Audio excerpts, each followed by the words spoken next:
विद्यार्थी मित्र हो, आपण पाहतोय स्ट्रॅटेजिक मॅनेजमेंट या विषयाची माहिती। विद्यार्थी मित्र हो, आतापर्यंत आपण स्ट्रॅटेजिक मॅनेजमेंट या विषयावरील माहिती आणि मल्टिपल चॉईस क्वेश्चन्स याचे एकूण 10 पार्ट पाहिलेले होते। आज आपण याच स्ट्रॅटेजिक मॅनेजमेंटच्या संदर्भातील मल्टिपल चॉईस क्वेश्चनचा 11वा पार्ट अभ्यासणार आहोत। विद्यार्थी मित्रांनो, हा विषय एम.कॉम आणि एम.बी.ए या दोन्ही विद्याशाखांना अत्यावश्यक किंवा सक्तीचा आहे आणि त्यामुळे निश्चितपणे या विद्यार्थ्यांना हे मल्टिपल चॉईस क्वेश्चन त्यांच्या परीक्षेसाठी उपयुक्त ठरणार आहेत आणि म्हणून आपण या टॉपिकवरील मल्टिपल चॉईस क्वेश्चन्स या व्हिडिओमध्ये अभ्यासतोय। विद्यार्थी मित्रांनो, मी डॉक्टर किशोर जगताप, माझ्या या यूट्यूब चॅनलमध्ये आपणा सर्वांचं स्वागत। विद्यार्थी मित्र हो, जर तुम्हाला व्हिडिओ आवडला तर निश्चितपणे व्हिडिओला लाईक करा, आपल्या सर्व विद्यार्थी मित्रांना हा व्हिडिओ शेअर करा आणि ज्यांनी अजूनपर्यंत चॅनलला सबस्क्राईब केलं नसेल त्यांनी त्वरित चॅनलला सबस्क्राईब करून त्यासमोरील बेल बटन प्रेस करा, म्हणजे येणाऱ्या प्रत्येक व्हिडिओचे नोटिफिकेशन तुम्हाला तुमच्या मोबाईलवर प्राप्त होऊ शकेल। तर विद्यार्थ्यांनो, चला पाहूया स्ट्रॅटेजिक मॅनेजमेंट या टॉपिकवरील multiple choice question part 11। Question number 1, in dash two or more organization combine together temporarily for a specific reason. Options are joint venture, mergers, acquisition or strategic alliance. In joint venture, two or more organization combines together temporarily for a specific object or reason. So answer is A, joint venture. Question number 2, dash is created with a specific project in mind and generally dissolves once the project has been completed. The options are merger, joint venture, acquisition or strategic alliance. Joint venture is created with a specific project in mind and generally dissolve once the project has been completed. कोणताही एक project जर त्या ठिकाणी घेतला असेल, उदाहरणार्थ एक housing complex बांधायचा आहे आणि हे हाऊसिंग कॉम्प्लेक्स बांधण्यासाठी मिस्टर ए आणि मिस्टर बी या दोघांनी मिळून जॉइंट व्हेंचर प्रोजेक्ट तो त्या ठिकाणी केलेला असेल, तर तो हाऊसिंग प्रोजेक्ट पूर्ण झाला की ऑटोमॅटिकली ती जॉइंट व्हेंचरशिप ही डिझॉल्व होते आणि म्हणून या क्वेश्चन नंबर 2 चा आन्सर आहे बी, जॉइंट व्हेंचर। स्पेसिफिक ऑब्जेक्ट पूर्ण झालं की ती जी डिझॉल्व होते त्याला आपण जॉइंट व्हेंचर असं म्हणू शकतो। Question number 3, A joint venture can be defined as two firms collaborate together on a specific project. One firm license its intellectual property to another firm. C, two firms merge together. And D, two firms come together to form a third legal separate firm.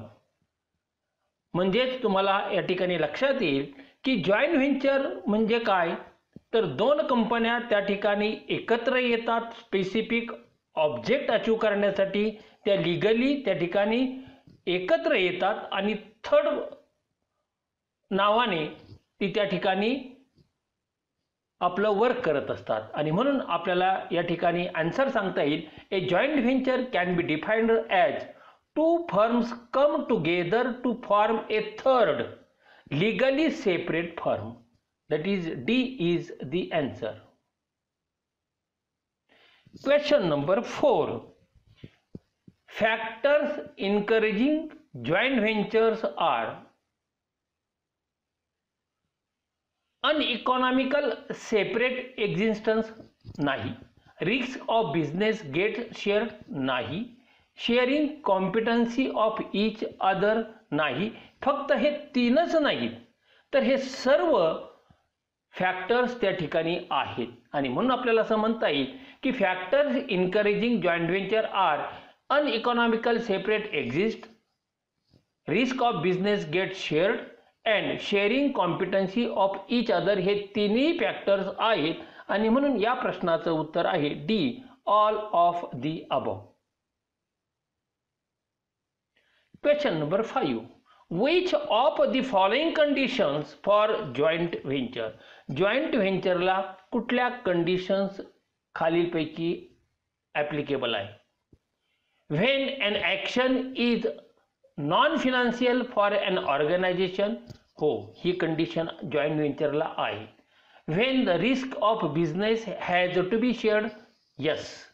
When establishing an organization require overcoming obstacles म्हणजे अडथळे, हो यावरील तीनही conditions हे joint व्हेंचरसाठी आहेत आणि म्हणून या प्रश्नाचं उत्तर आपल्याला सांगता येईल D, all of the above.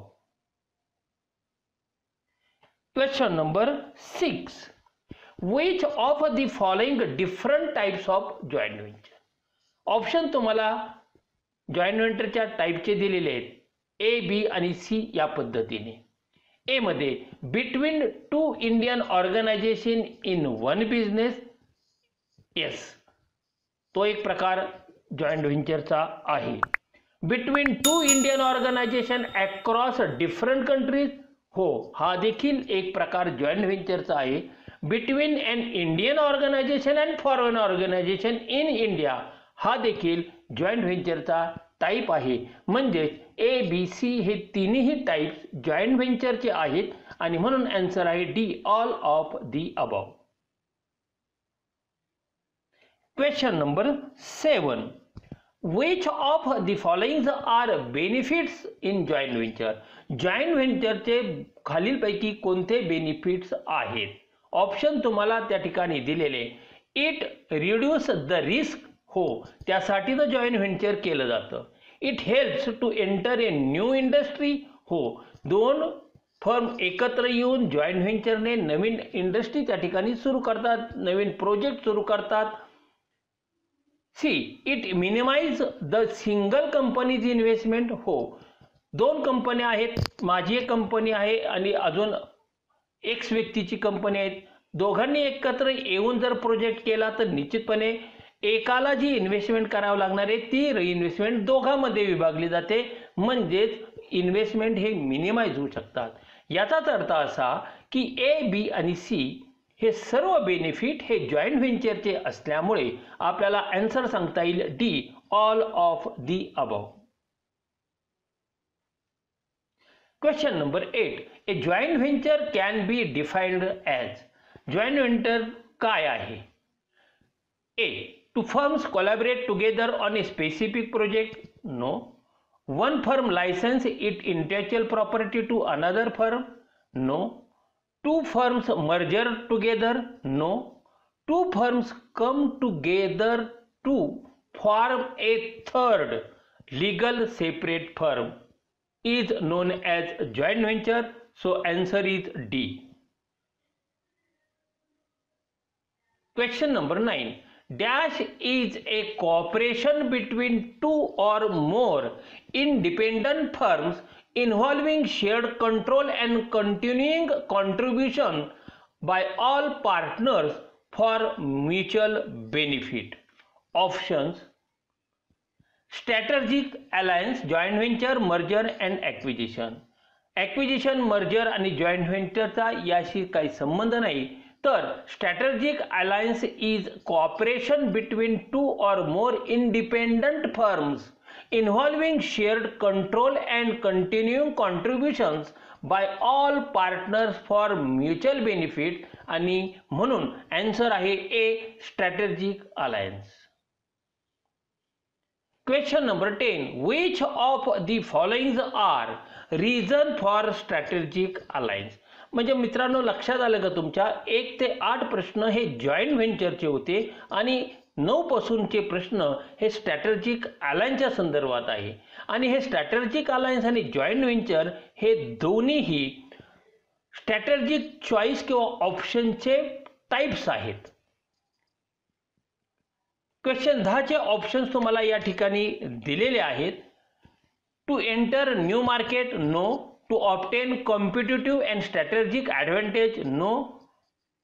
To improve the organisation capability, no. हे फक्त हे एकच नाही तर हे तिन्ही मिळून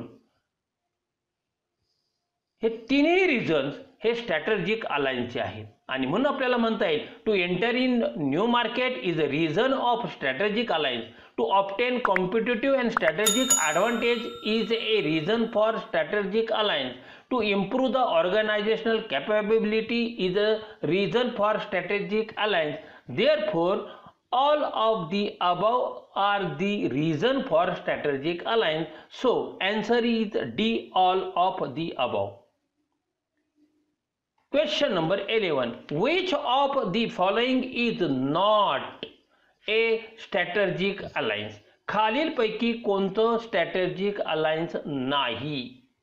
joint marketing campaign strategic alliance आहे. कोऑपरेटिव्ह प्रोडक्ट डेव्हलपमेंट हे स्ट्रॅटेजिक अलायन्स आहे. जॉइंट व्हेंचर हे स्ट्रॅटेजिक अलायन्स आहे. म्हणजेच आपल्याला या ठिकाणी सांगता येईल मर्जर हे स्ट्रॅटेजिक अलायन्स नाही आणि म्हणून आन्सर आहे C, merger.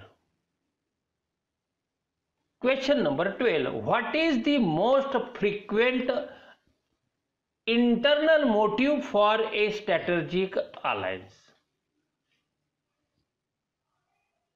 Frequent internal motive विचारलेला आहे. Resource need, cost minimisation, risk limitation, current poor performance. या 4 पैकी आपल्याला सांगता येईल की रिसोर्स नीड हे most frequent internal motive for a strategic alliance. That is answer A, resource need. Question 13. A partnership between companies in different line of business is called. वेगवेगळ्या प्रकारचे आहेत. एक आहे इलेक्ट्रॉनिक्स, एक आहे ऑटोमोटिव्ह. वेगवेगळ्या प्रकारचे असतील तर ऑप्शन तुम्हाला त्या ठिकाणी दिलेले आहे. शेअर्ड सप्लाय अलायन्स नाही. Diversification alliance yes. व्हर्टिकल आणि इंटरनॅशनल अलायन्स नाही आणि म्हणून उत्तर आपल्याला सांगता येईल ए partnership between companies in different lines of business is called diversification alliance. म्हणजे स्ट्रॅटेजी अलायन्सचा हा डायव्हर्सिफिकेशन अलायन्स हा एक प्रकार आहे. Question number 14. An alliance between a suppliers and buyers, दोघांच्या मिळून अलायन्स होत असेल तर that agree to use and share skill and capabilities in the supply chain is called. त्याला काय म्हणतात? शेअर्ड सप्लाय अलायन्स नाही. कॉम्प्लिमेंटरी अलायन्स नाही. डायव्हर्सिफिकेशन अलायन्स नाही. तर त्याला म्हणतो आपण व्हर्टिकल इंटिग्रेशन अलायन्स. पाठीमागच्या व्हिडिओमध्ये आपण हॉरिझॉन्टल इंटिग्रेशन आणि व्हर्टिकल इंटिग्रेशनची कन्सेप्ट समजून घेतलेली होती आणि म्हणून जर तुम्हाला त्या ठिकाणी असं लक्षात आलं की हॉरिझॉन्टल इंटिग्रेशन म्हणजे काय आणि व्हर्टिकल इंटिग्रेशन याचे कन्सेप्ट लक्षात आल्या तर प्रश्नाचं उत्तर तुम्हाला सहजपणे देता येऊ शकेल आणि म्हणून या 14व्या प्रश्नाचं उत्तर आहे D, vertical integration alliance. Question number 15. What is the most important criteria for selecting an alliance partner? कोणता क्रायटेरिया आहे महत्वाचा की तो तुम्हाला अलाइन पार्टनर म्हणून स्वीकारायचा आहे? तुम्हाला परत त्या ठिकाणी 4 ऑप्शन दिलेले आहेत. Alliance partner must have similar asset नाही. Alliance partner must come from the same culture गरजेचं नाही, आवश्यकता नाही. डिफरंट कल्चरचा असेल तरी चालू शकेल. जसं आपण इलेक्ट्रॉनिक्स गुड प्रोडक्ट करणारे आणि ऑटोमोटिव्ह इंडस्ट्री हे 2 वेगवेगळे कल्चरचे आहेत. C, alliance partner must help the company towards competitive advantage is the answer. आणि म्हणून या प्रश्नाचं उत्तर सांगता येईल आपल्याला, what is the most important criterion for selecting an alliance partner is A alliance partner must help the company towards competitive advantage. Question number 16. An optimal business partners in a successful international strategic alliance should have two key qualities. Option तुम्हाला दिलेले आहेत. Cultural fit and trust नाही. Strategic fit and cultural fit yes. Strategic fit आणि cultural fit या qualities त्या ठिकाणी असणं आवश्यक आहे आणि म्हणून आन्सर सांगता येईल बी. Question number 17. Why do alliance between a large Western multinational firm and an emerging economic firm often fail? Option तुम्हाला त्या ठिकाणी दिलेले आहे. The partners' objectives are very divergent. The cultural gap between partners is too large नाही. The company size of partners is very different नाही. The organizational culture of partners are different नाही. आणि म्हणून या प्रश्नाचं उत्तर आपल्याला सांगता येईल ए. The partner objectives are very divergent. Question number 18. The average life span for strategic alliance is about. Average म्हणतो आपण. किती स्पॅन आहे स्ट्रॅटेजिक अलायन्सचा? इयर मध्ये पहा. 10 इयर्स, 7 इयर, 5 इयर्स, 3 इयर्स. तर 10 इयर्स हा ॲव्हरेज लाईफ स्पॅन या स्ट्रॅटेजिक अलायन्स आहे आणि म्हणून आन्सर आहे ए 10 years. Question number 19. What advantage comes from trust between alliance partners? Option तुम्हाला दिलेले आहेत. Trust enables partners to enter into detailed formal contract नाही. Trust makes partners more willing to share information. That is the advantage come from trust between alliance partners. Therefore, answer is B. Question number 20. The use of strategic alliance. Strategic alliance चे use काय आहे? Is unlikely to yield success if partnering firms are headquartered in the same country नाही.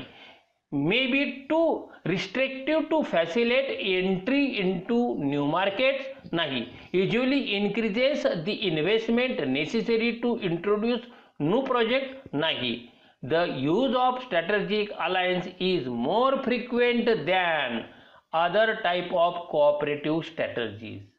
Therefore, D is the right option. मित्र हो, आपण पुढील भाग पाहणार आहोत स्ट्रॅटेजिक मॅनेजमेंटच्या मल्टिपल चॉईस क्वेश्चन्स पार्ट 12 चा. विद्यार्थी मित्रांनो, जर व्हिडिओ आवडला तर व्हिडिओला लाईक करा. आपल्या सर्व विद्यार्थी मित्रांना हा व्हिडिओ शेअर करा आणि ज्यांनी अजूनपर्यंत चॅनलला सबस्क्राईब केलं नसेल त्यांनी त्वरित चॅनलला सबस्क्राईब करून त्यासमोरील बेल बटन प्रेस करा, म्हणजे सर्व व्हिडिओचे नोटिफिकेशन तुम्हाला तुमच्या मोबाईलवर प्राप्त होऊ शकेल. या व्हिडिओच्या संदर्भात तुमची जर काही कमेंट्स असतील तर इथे दिलेल्या ईमेलवर तुम्ही जरूर कमेंट त्या ठिकाणी देऊ शकता. तर मित्र हो, पुढील भागामध्ये आपण पाहणार आहोत स्ट्रॅटेजिक मॅनेजमेंट पार्ट 12. Thanks.